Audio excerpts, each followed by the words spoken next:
പ്രിയപ്പെട്ട കുട്ടികളെ, 7ാം ക്ലാസ്സിലെ സാമൂഹ്യശാസ്ത്രത്തിലെ 3ാം പാഠമായ ഭരണഘടന വഴിയും വഴികാട്ടിയും എന്ന പാഠത്തിൻ്റെ വിശദീകരണവും ചോദ്യോത്തരങ്ങളുമാണ് ഈ വീഡിയോയിൽ നമ്മൾ ചർച്ച ചെയ്യുന്നത്. ഇന്ത്യൻ ഭരണഘടനയുടെ ഉത്ഭവ വികാസങ്ങളാണ് ഈ യൂണിറ്റിൽ ഉൾപ്പെടുത്തിയിരിക്കുന്നത്. ഇന്ത്യൻ ഭരണഘടനയുടെ രൂപീകരണത്തിൽ ദേശീയ പ്രസ്ഥാനം, അതുപോലെ തന്നെ 1935 ഗവൺമെൻറ് ഓഫ് ഇന്ത്യ ആക്ട് എന്നിവയുടെ സ്വാധീനം, അതുപോലെ ഭരണഘടനയുടെ സവിശേഷതകൾ, ഭരണഘടന കാലോചിതമായി പരിഷ്കരിക്കേണ്ടതിൻ്റെ ആവശ്യകത, അതുപോലെ പ്രധാനപ്പെട്ട ഭേദഗതികൾ, അതുപോലെ ഭരണഘടനയുടെ ജൈവ സ്വഭാവം എന്നിവയൊക്കെയാണ് ഈ പാഠത്തിൽ നമ്മൾ പഠിക്കുന്നത്. ആദ്യമായിട്ട് ഗാന്ധിജിയുടെ ഒരു ഉദ്ധരണി തന്നിട്ടുണ്ട്, അത് നമുക്ക് നോക്കാം. എല്ലാ പ്രതിസന്ധികളിൽ നിന്നും രക്ഷാകർതൃത്വത്തിൽ നിന്നും ഇന്ത്യയെ മോചിപ്പിക്കുന്ന ഒരു ഭരണഘടനയ്ക്കായി ഞാൻ പരിശ്രമിക്കും. ഏറ്റവും ദരിദ്രരായ മനുഷ്യർക്ക് രാജ്യത്തെ രൂപപ്പെടുത്തുന്നതിൽ കാര്യക്ഷമമായ ശബ്ദമുണ്ടാകുകയും രാജ്യം അവരുടേതാണെന്ന് അവർക്ക് തോന്നുകയും ചെയ്യണം.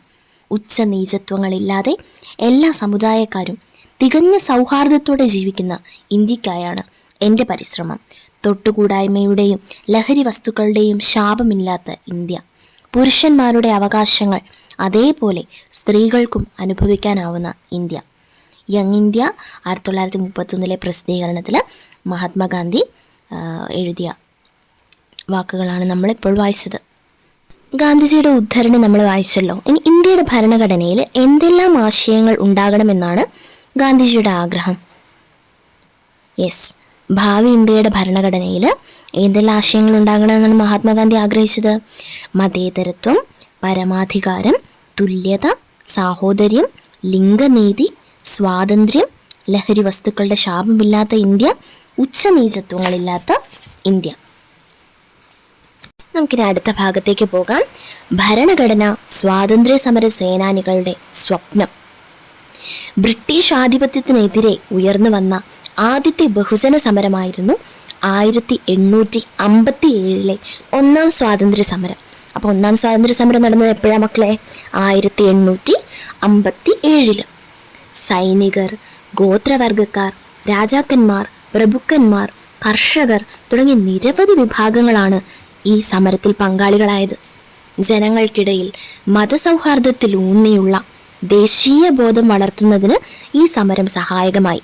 ദേശീയബോധം ശക്തിപ്പെട്ടതോടെ വൈദേശിക ആധിപത്യത്തിനെതിരെ ഇന്ത്യയുടെ വിവിധ ഭാഗങ്ങളിൽ ധാരാളം പ്രാദേശിക സംഘടനകൾ രൂപപ്പെട്ടു. Indian association, Madras native association, Pune Sarvajanik സഭ. ഏതൊക്കെയാണ്? Indian association, Madras native association, Pune Sarvajanik സഭ എന്നിവ ഈ പ്രാദേശിക സംഘടനകൾക്ക് ഉദാഹരണമാണ്.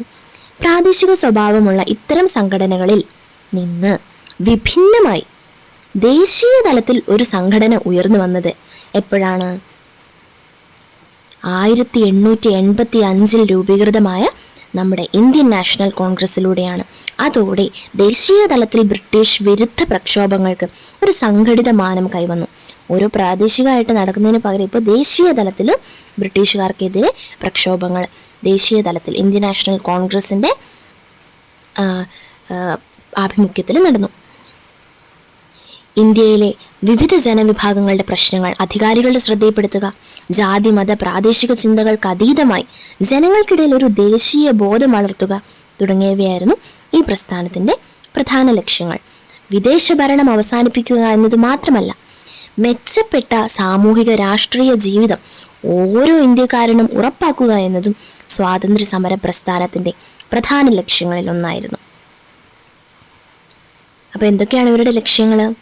ഇന്ത്യയിലെ വിവിധ ജനവിഭാഗങ്ങളുടെ പ്രശ്നങ്ങൾ അധികാരികളുടെ ശ്രദ്ധയിൽപ്പെടുത്തുക, ജാതി മത പ്രാദേശിക ചിന്തകൾക്ക് അതീതമായി ജനതകൾക്കിടയിൽ ഒരു ദേശീയ ബോധം വളർത്തുക, വിദേശ ഭരണം അവസാനിപ്പിക്കുക, അതുപോലെ മെച്ചപ്പെട്ട സാമൂഹിക രാഷ്ട്രീയ ജീവിതം ഓരോ ഇന്ത്യക്കാരനും ഉറപ്പാക്കുക.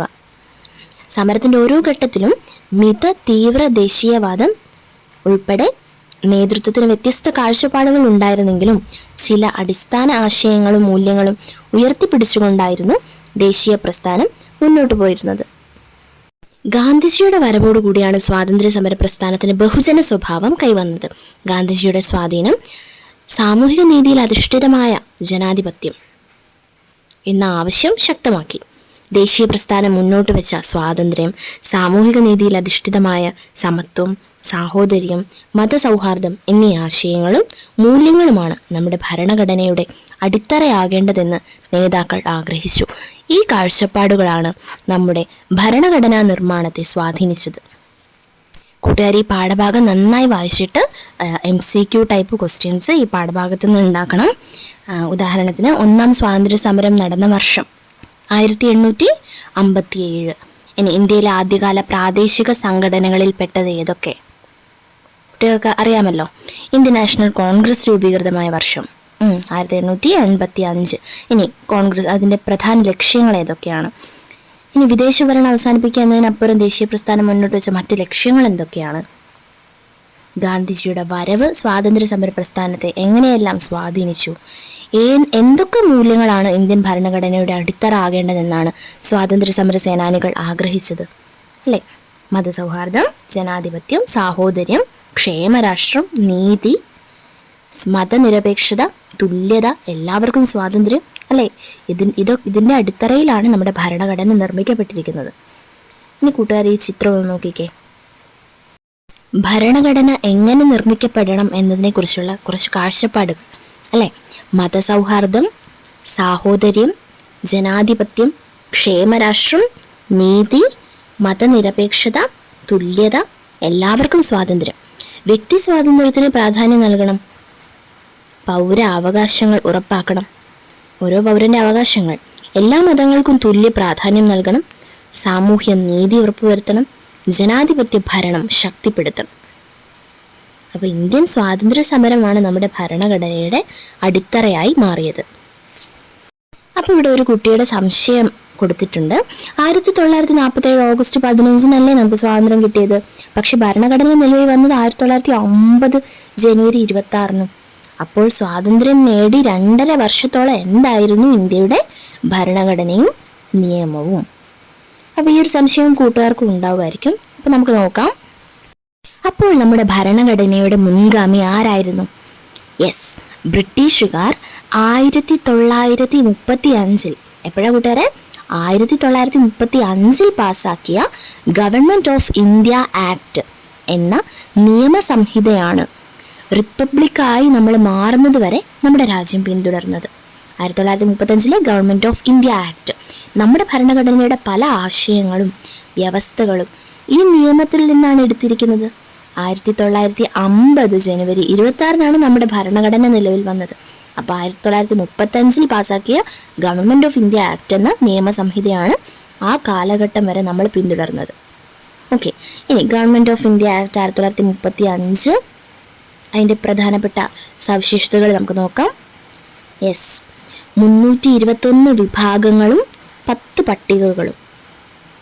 ഇനി ദുർബല വിഭാഗങ്ങൾ, സ്ത്രീകൾ, തൊഴിലാളികൾ എന്നിവർക്ക് പ്രത്യേക മണ്ഡലങ്ങളുണ്ട്.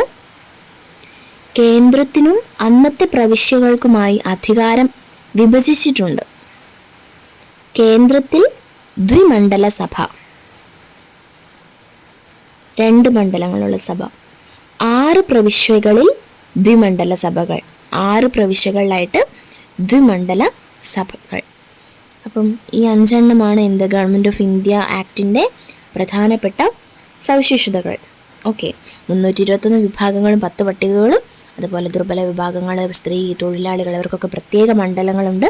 കേന്ദ്രത്തിനും അന്നത്തെ പ്രവിശ്യകൾക്കുമായിട്ട് അധികാരം വിഭജിച്ചു. അതുപോലെ കേരളത്തിലും കേന്ദ്രത്തിലും 6 പ്രവിശ്യകളിലും ദ്വിമണ്ഡല സഭകളും ഉണ്ടായിരുന്നു. അപ്പോൾ നമ്മൾ 1935 ഗവൺമെൻറ് ഓഫ് ഇന്ത്യ ആക്ട് നമ്മൾ നോക്കി.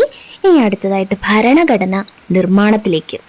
1946 അധികാര കൈമാറ്റം ചർച്ച ചെയ്യുന്നതിനായി ഇന്ത്യ സന്ദർശിച്ച ക്യാബിനറ്റ് മിഷന്റെ പ്രധാന നിർദ്ദേശങ്ങളിൽ ഒന്നായിരുന്നു സ്വതന്ത്ര ഇന്ത്യക്കായുള്ള ഒരു നിയമസംഹിത.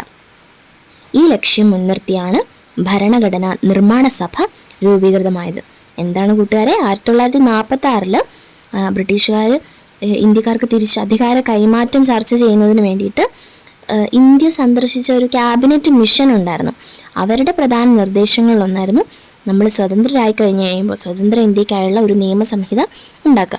അപ്പോൾ അതിനെ തുടർന്നാണ് ഭരണഘടനാ നിർമ്മാണ സഭ രൂപീകൃതമായത്. ഇനി ഭരണഘടനാ നിർമ്മാണ സഭയും അവയുടെ സവിശേഷതകളും നമുക്ക് നോക്കാം. ഭരണഘടനാ നിർമ്മാണ സഭ ഡ്രാഫ്റ്റിംഗ് കമ്മിറ്റി ചെയർമാൻ ആരായിരുന്നു? നമ്മളെപ്പോഴും കേൾക്കുന്നതാണ് doctor BR Ambedkar, drafting committee chairman. അതുപോലെ നിർമ്മാണ കാലയളവ് പ്രധാനപ്പെട്ടതാണ്, 2 വർഷം 11 മാസം 17 ദിവസം. ഭരണഘടന നിർമ്മാണ കാലയളവ് 2 വർഷം 11 മാസം 17 ദിവസം. ഇനി ഇതിൻ്റെ ആദ്യ സമ്മേളനം എപ്പോഴാണ് മക്കളെ നടക്കുന്നത്? 1946 ഡിസംബർ 9-നാണ്. 1946 ഡിസംബർ 9-ന്. ഇനി തിരഞ്ഞെടുക്കപ്പെട്ട അധ്യക്ഷൻ ആരാണ്? Yes, doctor Rajendra Prasad. ഇനി ഭരണഘടന അംഗീകരിച്ച് ഒപ്പുവെച്ചത് 1949 നവംബർ 26-നാണ്. ഈ നവംബർ 26 നമ്മൾ ഭരണഘടനാ ദിനമായിട്ട് ആചരിക്കുന്നത്. അംഗീകരിച്ച് ഒപ്പുവെച്ചത് 1949 നവംബർ 26-നാണ്. പക്ഷെ നിലവിൽ വരുന്നത് എപ്പോഴാണ്? 1950 ജനുവരി 26-നാണ്. അതോടെ ഇന്ത്യ റിപ്പബ്ലിക്കായി. മക്കളിവിടെ കാണുന്നത് ആരുടെ ചിത്രമാണ്? Doctor BR Ambedkar. അപ്പം ലോകത്തിലെ ഏറ്റവും മികച്ച ഒന്നാകണം നമ്മുടെ ഭരണഘടന എന്ന ആഗ്രഹം അത് എഴുതി തയ്യാറാക്കാൻ നിയോഗിക്കപ്പെട്ട ഭരണഘടനാ നിർമ്മാണ സഭയ്ക്കുണ്ടായിരുന്നു. നമ്മുടെ ഭരണഘടനയുടെ മുഖ്യ ശില്പിയായ ഡോക്ടർ BR അംബേദ്കർ 60ഓളം രാജ്യങ്ങളിലെ ഭരണഘടനകൾ വിശദ പഠനത്തിന് വിധേയമാക്കുകയുണ്ടായി. മറ്റ് രാജ്യങ്ങളിൽ രൂപപ്പെട്ട ഭരണഘടനകളുടെ നല്ല വശങ്ങൾ നമ്മുടെ ഭരണഘടനയിലേക്ക് സ്വീകരിക്കുകയായിരുന്നു അദ്ദേഹത്തിൻ്റെ ഉദ്ദേശം. ഇന്ത്യക്കുള്ള വൈവിധ്യം, ചരിത്ര പാരമ്പര്യം, സംസ്കാരം തുടങ്ങിയ കാര്യങ്ങൾ കൂടി പരിഗണിച്ചാണ് വിദേശ ഭരണഘടനകളിലെ ആശയങ്ങൾ നാം സ്വീകരിച്ചിരുന്നത്. അപ്പോൾ ഒരു കുറ്റമറ്റ ഭരണഘടനയ്ക്കായിട്ട് അത്രത്തോളം പ്രയത്നിച്ചിട്ടുണ്ട്. അതിന് മുഖ്യ പങ്ക് വഹിച്ചതാരാണ്? ഡോക്ടർ BR അംബേദ്കർ ആണ്. ഡ്രാഫ്റ്റിംഗ് കമ്മിറ്റി ചെയർമാൻ, ഭരണഘടനയുടെ ശില്പി എന്നൊക്കെ അറിയപ്പെടുന്നു. നമ്മുടെ ഭരണഘടനയുടെ പ്രത്യേകത എന്താണെന്നറിയാമോ? ലോകത്തിലെ തന്നെ ഏറ്റവും വലിയ എഴുതപ്പെട്ട ഭരണഘടനയാണ് ഇന്ത്യയുടേത്. ഏറ്റവും വലിയ എഴുതപ്പെട്ട ഭരണഘടന നമ്മുടെ ഇന്ത്യയുടേതാണ്. 1950 ജനുവരി 26-ന് നിലവിൽ വന്ന നമ്മുടെ ഭരണഘടനയിൽ 22 ഭാഗങ്ങളും 395 അനുച്ഛേദങ്ങളും 8 പട്ടികകളും ഉണ്ടായിരുന്നു. അന്ന് നിലവിൽ വരുമ്പോൾ 22 ഭാഗങ്ങൾ, 395 അനുച്ഛേദങ്ങൾ, 8 പട്ടികകൾ. ഇനി എന്തൊക്കെയാണ് നമ്മുടെ ഭരണഘടനയുടെ സവിശേഷതകളെന്ന് നോക്കിയാലോ? യെസ്, പാർലമെൻ്ററി ജനാധിപത്യ ഭരണം. പാർലമെൻ്ററി ജനാധിപത്യ ഭരണം എന്ന് പറഞ്ഞാൽ എന്താണ്? രാജ്യത്തെ ഭരണാധികാരികളെ നിയമനിർമ്മാണ സഭകൾ നിയന്ത്രിക്കുന്നു. രാജ്യത്തെ ഭരണാധികാരികളെ നിയമനിർമ്മാണ സഭകൾ നിയന്ത്രിക്കുന്നു. അതാണ് പാർലമെൻ്ററി ജനാധിപത്യ ഭരണം എന്നതുകൊണ്ട് ഉദ്ദേശിക്കുന്നത്. ഇനി ജനങ്ങളുടെ പരമാധികാരം. രാഷ്ട്രത്തിൻ്റെ എല്ലാ അധികാരങ്ങളും ഉത്ഭവിക്കുന്നത് ആരിൽ നിന്നാണ്? ജനങ്ങളിൽ നിന്നാണ്. ജനങ്ങൾക്കാണ് ഏറ്റവും പവറുള്ളത്. ജനങ്ങളുടെ പരമാധികാരം, രാഷ്ട്രത്തിൻ്റെ എല്ലാ അധികാരങ്ങളും ഉത്ഭവിക്കുന്നത് ജനങ്ങളിൽ നിന്നാണ്. ഇനി മൗലിക അവകാശങ്ങൾ. ഓരോ വ്യക്തിക്കും രാഷ്ട്രം ഉറപ്പുവരുത്തേണ്ട ചില അടിസ്ഥാന അവകാശങ്ങളുണ്ട്. അതിനെയാണ് നമ്മൾ മൗലിക അവകാശങ്ങൾ എന്ന് പറയുന്നത്. അതും ഭരണഘടനയുടെ ഒരു സവിശേഷതയാണ് മൗലികാവകാശങ്ങൾ. ഇനി മൗലിക കടമകൾ എന്താ മക്കളെ? ഓരോ വ്യക്തിയും രാഷ്ട്രത്തോടും സമൂഹത്തോടും പാലിക്കേണ്ട ഉത്തരവാദിത്തങ്ങളാണ് മൗലിക കടമകൾ എന്നതുകൊണ്ട് ഉദ്ദേശിക്കുന്നത്. നമ്മുടെ കടമയാണ്. അവകാശങ്ങൾ നമുക്ക് കിട്ടുന്ന സാധനമാണ്.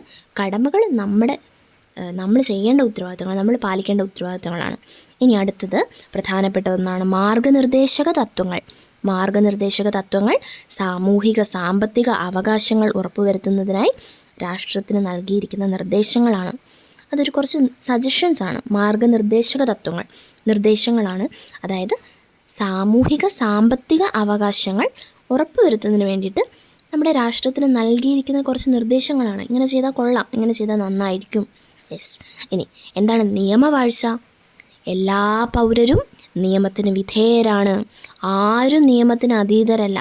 All are equal before law, അല്ലേ? എല്ലാ പൗരരും നിയമത്തിന് വിധേയരാണ്. അത് മന്ത്രി ആയിക്കോട്ടെ, പ്രധാനമന്ത്രി ആയിക്കോട്ടെ, ആരായിക്കോട്ടെ, എല്ലാ പൗരരും നിയമത്തിന് വിധേയരാണ്.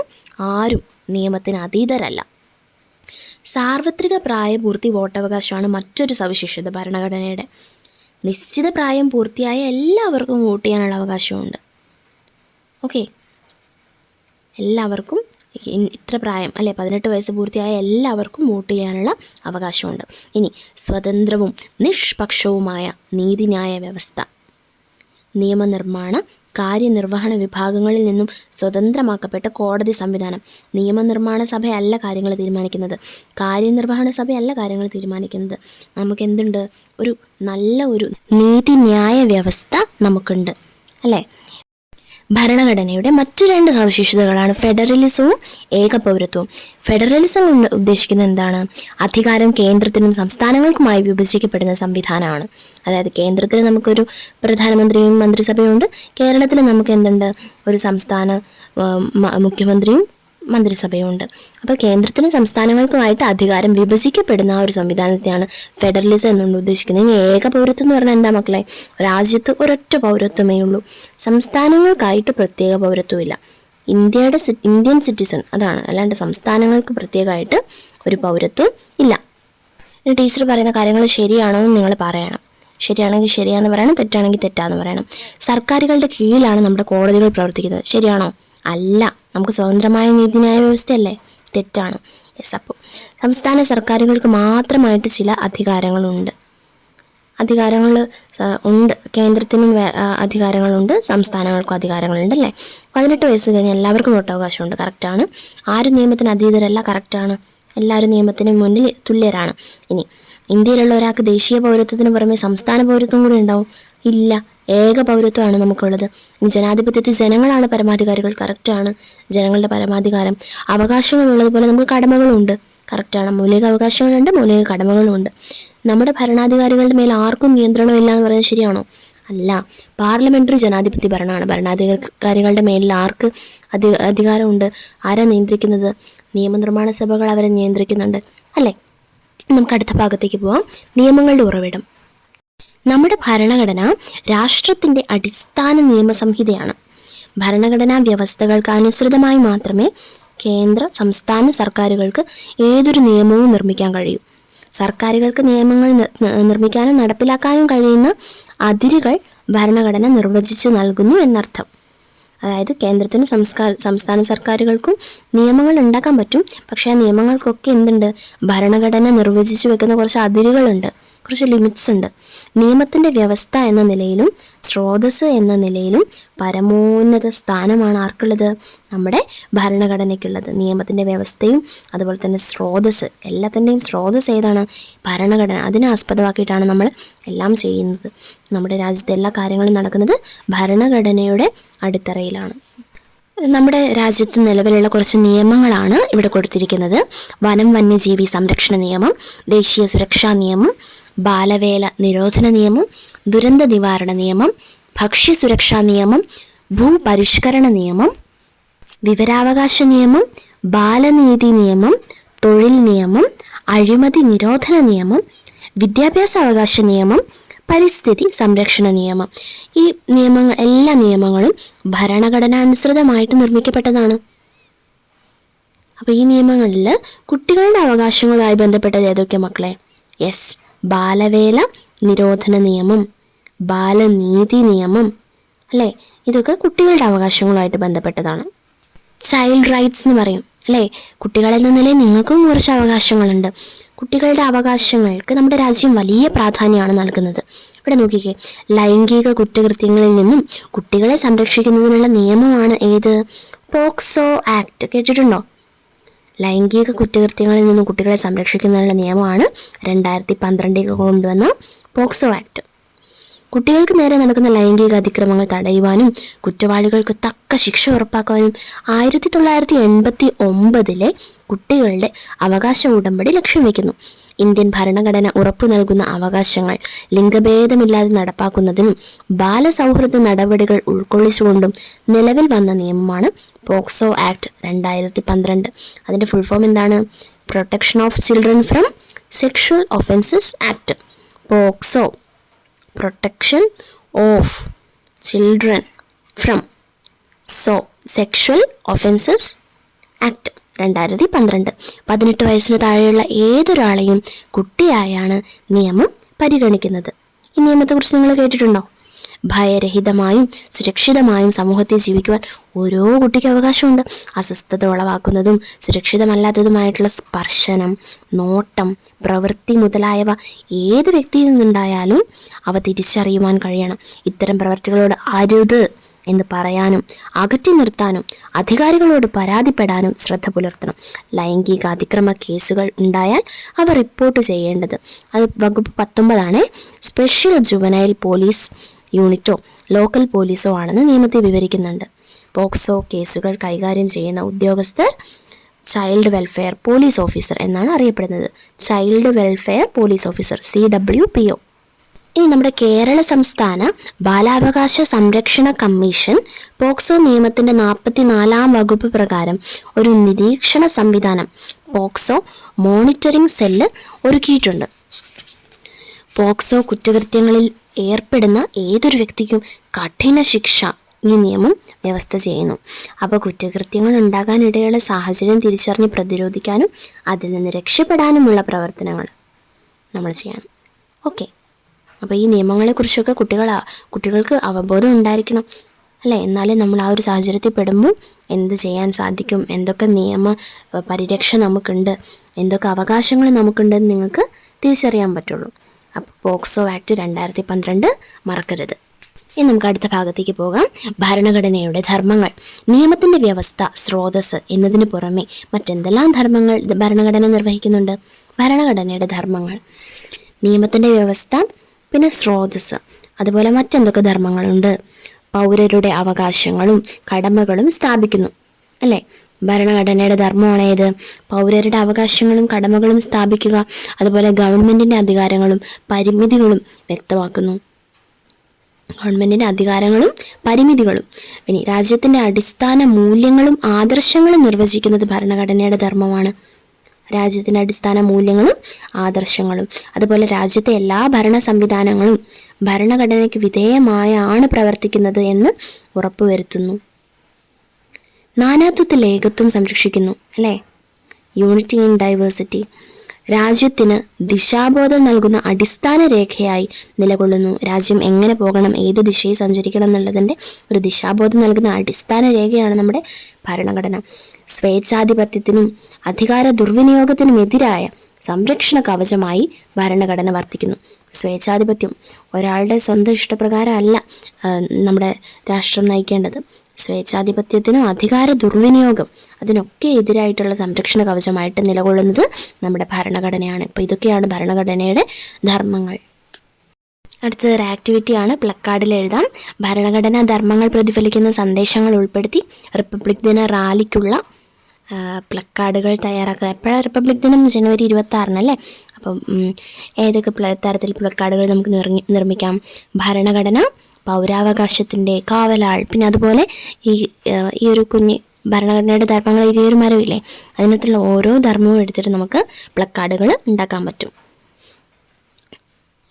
അടുത്ത ഭാഗത്തേക്ക് പോകാം. മാറ്റിയും തിരുത്തിയും മുന്നോട്ട്. ഭരണഘടനാ ഭേദഗതികളെ കുറിച്ചാണ് ഇവിടെ പറയുന്നത്. നോക്കിക്കേ, 1950 ജനുവരി 26 ഇന്ത്യൻ ഭരണഘടന നിലവിൽ വന്നു. ഇനി 1ാമത്തെ ഭേദഗതി നടക്കുന്നു 1951, അടുത്ത വർഷം തന്നെയാണ് 1ാമത്തെ ഭേദഗതി. പട്ടികകളുടെ എണ്ണം 9. ആദ്യം എത്ര പട്ടികകളാണ് ഉണ്ടായിരുന്നതെന്ന് ഓർമ്മയുണ്ടോ? യെസ്, ആദ്യം 8 പട്ടികകളാണ് ഉണ്ടായിരുന്നത്, അത് 9. പിന്നെ അത് കഴിഞ്ഞിട്ട് നോക്കിക്കേ, ഭേദഗതി 42 എപ്പോഴാണ് നടക്കുന്നത്? പ്രധാനപ്പെട്ട ഭേദഗതികളാണ് ഇവിടെ പറയുന്നത് കേട്ടോ. 1976 42ാം ഭേദഗതി. അതിലാണ് എന്ത് കൂട്ടിച്ചേർത്തത്? മതേതരത്വം, സോഷ്യലിസം, അഖണ്ഡത എന്നിവ കൂട്ടിച്ചേർത്തു. അത് കഴിഞ്ഞ് വരുന്ന സമയത്ത് 44ാം ഭേദഗതി. ആ ഭേദഗതിയിലാണ് എന്ത് ചെയ്തത് മക്കളെ? 1978 നമ്മുടെ സ്വത്തവകാശം ഉണ്ടല്ലോ, ആദ്യം മൗലികാവകാശമായിരുന്നു. അതായത് സ്വത്ത് എല്ലാവർക്കും അവകാശമാക്കി വെക്കാൻ പറ്റും എന്നുള്ളത് ഒരു മൗലികാവകാശമായിരുന്നു. പക്ഷെ അതെന്ത് ചെയ്തു? എടുത്തു കളഞ്ഞു. സ്വത്തവകാശം മൗലികാവകാശം അല്ലാതായി. അത് 44ാം ഭേദഗതിയാട്ടോ, ശ്രദ്ധിക്കണേ. അത് കഴിഞ്ഞിട്ട് എന്താണ് മക്കളെ? 1992 പഞ്ചായത്തി രാജ് നഗരപാലിക നിയമം. അത് ഏത് ഭേദഗതിയാണ്? 73-74 ഭേദഗതി 1992 പഞ്ചായത്തി രാജ് നഗരപാലിക നിയമം കൊണ്ടുവന്നു. അത് കഴിഞ്ഞ് വരുന്ന സമയത്ത് 86 ഭേദഗതി. അപ്പോഴാണ് നമ്മുടെ വിദ്യാഭ്യാസം മൗലികാവകാശമായി മാറിയത്. 2002 വിദ്യാഭ്യാസം മൗലികാവകാശമായി മാറി. ഇനി 101 ഭേദഗതി 2016 എന്ത് ചെയ്തത്? GST നിലവിൽ വരുന്നത്. ചരക്കു സേവന നികുതി അല്ലേ, ഗുഡ്സ് ആൻഡ് സർവീസ് ടാക്സ് എന്ന് പറയുന്ന ചരക്ക് സേവന നികുതി നിലവിൽ വരുന്നത് 2016. അപ്പോൾ ഇതാണ് പ്രധാനപ്പെട്ടത്. ഏറ്റവും അവസാനത്തെ ഭരണഘടനാ ഭേദഗതി ഏതാണെന്ന് കൂട്ടുകാർ കണ്ടെത്തി എഴുതണം. അവസാനത്തെ ഭരണഘടനാ ഭേദഗതി എപ്പോഴാണ് വന്നതെന്നറിയാവോ? കഴിഞ്ഞ വർഷം 2023 106 ഭേദഗതിയാണ് ഇപ്പോൾ ലാസ്റ്റ് നടന്നേക്കുന്നത്. അത് എന്തിൻ്റെ ആയിരുന്നു? സ്ത്രീകൾക്ക് സംവരണം കൊടുക്കുന്നത്. നിയമസഭയിൽ, സംസ്ഥാന നിയമസഭയിലും ലെജിസ്ലേറ്റീവ് അസംബ്ലീസിലൊക്കെ സ്ത്രീകൾക്ക് എത്ര ശതമാനം സംവരണം കൊടുക്കണം എന്ന് ബന്ധപ്പെട്ട ഒരു ഭരണഘടനാ ഭേദഗതിയാണ് അവസാനമായിട്ട് നിലവിൽ വന്നത്. 106 കേട്ടോ. ഓക്കെ, ഇനി പറയുന്ന ചോദ്യങ്ങൾക്ക് കൂട്ടുകാർ ഉത്തരം കണ്ടെത്തണേ. 1976 1976 എന്ന് പറയുമ്പോൾ ഏത് ഭേദഗതിയാണ്? 42 ഭേദഗതി അല്ലേ? ഏതെല്ലാം ആശയങ്ങളാണ് ഭരണഘടനയിൽ പുതിയതായിട്ട് കൂട്ടിച്ചേർത്തത്? ഏതൊക്കെയാണ് മക്കളെ? മതേതരത്വം, സോഷ്യലിസം, അഖണ്ഡത. മതേതരത്വം, സോഷ്യലിസം, അഖണ്ഡത. ഇനി ഇന്ത്യയുടെ ഭരണഘടന നിലവിൽ വന്ന വർഷം, നിലവിൽ വന്നത് ചോദിച്ചാൽ തെറ്റിക്കരുത്, 1950 ജനുവരി 26. 1950 ജനുവരി 26. ഇനി ഭരണഘടനയിൽ ആദ്യമായിട്ട് വരുത്തിയ മാറ്റം ഏതാണ്? ആദ്യമായിട്ട് മാറ്റം വരുത്തി ഭരണഘടന ഭേദഗതി ചെയ്തപ്പോഴാണ് 1951. അടുത്ത വർഷം തന്നെ. പട്ടികകളുടെ എണ്ണം 9 8 9. ഇനി രാജ്യത്ത് സ്വത്തവകാശം എത്ര കാലം മൗലികാവകാശമായി നിലനിന്നു? അല്ലെ, 1950 തൊട്ട് 1978 വരെ സ്വത്തവകാശം മൗലികാവകാശമായിരുന്നു. 1978 44 ഭേദഗതിയോടെ അത് എടുത്തു കളഞ്ഞു. ഇനി വിദ്യാഭ്യാസം ഇന്ത്യയിൽ മൗലികാവകാശമാണോ? യെസ് ആണ്. എന്ന് മുതൽ? 2002 മുതൽ അല്ലേ വിദ്യാഭ്യാസം മൗലികാവകാശമായി. ഇനി ഇതുവരെ എത്ര തവണ ഇന്ത്യൻ ഭരണഘടന ഭേദഗതി ചെയ്തിട്ടുണ്ട്? അപ്പോൾ നമ്മൾ അവസാനം പറഞ്ഞു 106 ഭേദഗതിയാണ് ലാസ്റ്റ് 2023. കാലാനുസൃതമായിട്ട് മാറ്റങ്ങൾ വരുത്താവുന്ന ഒന്നാണ് നമ്മുടെ ഭരണഘടന. അപ്പോൾ മാറുന്ന സാമൂഹിക ആവശ്യങ്ങൾക്കനുസരിച്ചിട്ട് അത് പരിഗണിച്ച് ഭരണഘടനയിൽ മാറ്റങ്ങൾ വരുത്തുന്ന പ്രക്രിയയാണ് ഭരണഘടനാ ഭേദഗതി. എന്താ മക്കളെ ഭരണഘടനാ ഭേദഗതി എന്ന് പറഞ്ഞാൽ? കാലാനുസൃതമായിട്ട് മാറ്റങ്ങൾ വരുത്താവുന്ന ഒന്നാണ് നമ്മുടെ ഭരണഘടന. അപ്പോൾ നമ്മുടെ മാറുന്ന സാമൂഹിക ആവശ്യങ്ങൾക്ക് പരിഗണിച്ച് ഭരണഘടനയിൽ മാറ്റങ്ങൾ വരുത്തുന്ന പ്രക്രിയയാണ് ഭരണഘടനാ ഭേദഗതി. അപ്പോൾ എങ്ങനെയെല്ലാം ഭേദഗതികൾ വരുത്താമെന്ന് ഭരണഘടന തന്നെ വിശദീകരിക്കുന്നുണ്ട്. 368 വകുപ്പ് പ്രകാരം ഭരണഘടന ഭേദഗതി ചെയ്യാനുള്ള അധികാരം ആർക്കാണ്? പാർലമെൻറ്റിനാണ്. എന്നാൽ ഭരണഘടനയുടെ അടിസ്ഥാന ഘടന ഭേദഗതി ചെയ്യാൻ പാടുള്ളതല്ല. ഓക്കെ, അതാണ് ഇനി അവിടെ ഒരു ഉദാഹരണം പറയുന്നുണ്ട്. അടിത്തറ ഇളക്കരുത്. 1973 നമ്മുടെ കാസർഗോഡ് എടനീർ മഠത്തിൻ്റെ അധിപതിയായിരുന്ന കേശവാനന്ദ ഭാരതി കേരള സർക്കാരിനെതിരെ നൽകിയ കേസിലായിരുന്നു ഭരണഘടനയുടെ അടിസ്ഥാന ഘടനയിൽ യാതൊരു മാറ്റവും വരുത്താൻ പാടില്ലെന്ന് സുപ്രീം കോടതി വിധിച്ചത്. എപ്പോഴാണ്? 1973 കാസർഗോഡ് എടനീർ മഠത്തിൻ്റെ അധിപതിയായിരുന്ന കേശവാനന്ദ ഭാരതിയുടെ ആ കേസിലായിരുന്നു ഈ ഒരു കാര്യം സുപ്രീം കോടതി വിധിച്ചത്. ഇനി നമ്മൾ ഓൾറെഡി പറഞ്ഞു വിദ്യാഭ്യാസം മൗലികാവകാശമാണെന്നല്ലേ. അതെപ്പോഴായിരുന്നു? 2002 86 ഭരണഘടനാ ഭേദഗതി പ്രകാരം വിദ്യാഭ്യാസം മൗലികാവകാശമായി. അപ്പോൾ ഈ വ്യവസ്ഥകൾ ഭരണഘടനയിൽ 21A വകുപ്പായിട്ട് ചേർത്തിട്ടുണ്ട്. അപ്പോൾ 21A വിദ്യാഭ്യാസ മൗലികാവകാശമായ കാര്യങ്ങൾ പറയുന്നത്. ഈ ഭേദഗതി അനുസരിച്ച് 2009 ഓഗസ്റ്റ് 4 നിലവിൽ വന്ന നിയമമാണ് വിദ്യാഭ്യാസ അവകാശ നിയമം, റൈറ്റ് ടു എഡ്യൂക്കേഷൻ ആക്ട് 2009. 6 മുതൽ 14 വയസ്സ് വരെ പ്രായമുള്ള എല്ലാ കുട്ടികൾക്കും സൗജന്യവും നിർബന്ധിതവുമായിട്ടുള്ള വിദ്യാഭ്യാസം ഉറപ്പുവരുത്തുന്നതാണ് ഏത് നിയമം? വിദ്യാഭ്യാസ അവകാശ നിയമം 2009. 6 മുതൽ 14 വയസ്സ് വരെ. ഇനി ചെറു ഭരണഘടന 1976 നമ്മൾ പറഞ്ഞു 42 ഭേദഗതി അല്ലേ. അതുവഴി മതേതരത്വം, സോഷ്യലിസം, അഖണ്ഡത എന്നീ വാക്കുകൾ ഭരണഘടനയുടെ എവിടെയാണ് എഴുതി ചേർത്തത്? ആമുഖത്തിലാണ് എഴുതി ചേർത്തത്. ആദ്യം ഈ 3 വാക്കുകൾ ഇല്ലായിരുന്നു. 1976 ഇത് കൂട്ടിച്ചേർത്തത്. ഭരണഘടനയിൽ വേറെയും ചില മാറ്റങ്ങൾ ഈ ഭേദഗതിയിലൂടെ വരുത്തിയിരുന്നു. സുപ്രധാനമായ നിരവധി മാറ്റങ്ങൾ വരുത്തിയതിനാൽ. അപ്പോൾ ഒരുപാട് പ്രധാനപ്പെട്ട ആമുഖം മാറ്റുക എന്ന് പറഞ്ഞാൽ ആമുഖം അത്രയും പ്രധാനപ്പെട്ട, അപ്പോൾ ആമുഖമൊക്കെ മാറ്റിയതുകൊണ്ട് ഈ ഭേദഗതിയെ ചെറു ഭരണഘടന, മിനി കോൺസ്റ്റിറ്റ്യൂഷൻ എന്ന് വിളിക്കുന്നു. ചെറു ഭരണഘടന. ഇവിടെ തന്നിരിക്കുന്ന കുറച്ച് കാര്യങ്ങൾ നോക്കാം കേട്ടോ. ഇനി രാജ്യത്ത് ഇനിയും യാഥാർത്ഥ്യമാകാതെ ഭൂപരിഷ്കരണം, സ്ത്രീധനം നിരോധന നിയമം കടലാസിൽ തന്നെ, മദ്യവിപത്ത് നിയമം കൊണ്ട് മാത്രം തടയാനാവില്ല, ബാലാവകാശ നിയമങ്ങൾ കർശനമാക്കണമെന്ന ആവശ്യം. ഈ മുകളിൽ നൽകിയിരിക്കുന്ന വാർത്താ തലക്കെട്ടുകൾ നമ്മളിപ്പോൾ വായിച്ചു. എന്തൊക്കെ കാര്യങ്ങൾ നിങ്ങൾക്കിപ്പോൾ മനസ്സിലാക്കാൻ കഴിഞ്ഞത്? നിയമങ്ങൾ നടപ്പാക്കുമ്പോൾ നേരിടുന്ന വിവിധതരം വെല്ലുവിളികളാണ് ഇവിടെ സൂചിപ്പിക്കുന്നത് അല്ലേ? എന്തൊക്കെയായിരിക്കും അതിൻ്റെ കാരണങ്ങൾ? ജനങ്ങളുടെ വ്യത്യസ്തമായ താല്പര്യങ്ങൾ, ജനഹിതം പൂർണ്ണമായും ഉൾക്കൊള്ളാത്ത നിയമനിർമ്മാണങ്ങൾ, ഇനി നിയമങ്ങളെക്കുറിച്ചുള്ള അറിവില്ലായ്മ, ഈ കാരണങ്ങളൊക്കെ കൊണ്ടാണ് ഇപ്പോഴും ഇതൊന്നും നടപ്പിലാവാത്തത്. നമുക്കറിയാം, വ്യത്യസ്ത താല്പര്യങ്ങളുള്ള സമൂഹമാണ് നമ്മുടേത്. എല്ലാവർക്കും ഒരേ താല്പര്യങ്ങളായിരിക്കില്ല, ഓരോന്നിനെക്കുറിച്ചും പല കാഴ്ചപ്പാടുകളായിരിക്കും പലർക്കും ഉണ്ടാവുക. എങ്കിലും പൊതു നിയമങ്ങൾ അനുസരിക്കാൻ എല്ലാവരും ഭരണഘടനാപരമായി ബാധ്യസ്ഥരാണ്. പുതിയ നിയമങ്ങൾ രൂപീകരിക്കപ്പെടുമ്പോൾ അവയ്ക്കെതിരെയുള്ള അഭിപ്രായങ്ങളും സമരങ്ങളും ഉയർന്നു വരാൻ സാധ്യതയുണ്ട്. അതിനുള്ള അവകാശമുണ്ട് നമുക്ക്. പക്ഷേ അത് ജനാധിപത്യ സമൂഹത്തിൽ സ്വാഭാവികമാണ്. കാരണം അതിനുള്ള റൈറ്റ് നമുക്ക് ഭരണഘടന തന്നെ അനുശാസിച്ച് തരുന്നുണ്ട് അല്ലേ? അപ്പം ഭരണഘടനയുടെ ഒരു ജൈവിക സ്വഭാവം ഇങ്ങനെ ഉയരുന്ന എതിർപ്പുകളെ ഭരണഘടനാപരമായും ജനാധിപത്യപരമായുമാണ് നാം സമീപിക്കേണ്ടത്. അല്ലാതെ അക്രമം, വയലൻസ് ഒന്നും നമ്മൾ ഉപയോഗിക്കരുത്. അപ്പോൾ നമുക്ക് എന്തെങ്കിലും എതിർപ്പുണ്ടെങ്കിൽ അത് ഭരണഘടനാപരമായും ജനാധിപത്യപരമായും തന്നെ നമ്മൾ സമീപിച്ച് അതിന് പരിഹാരം കണ്ടെത്തണം.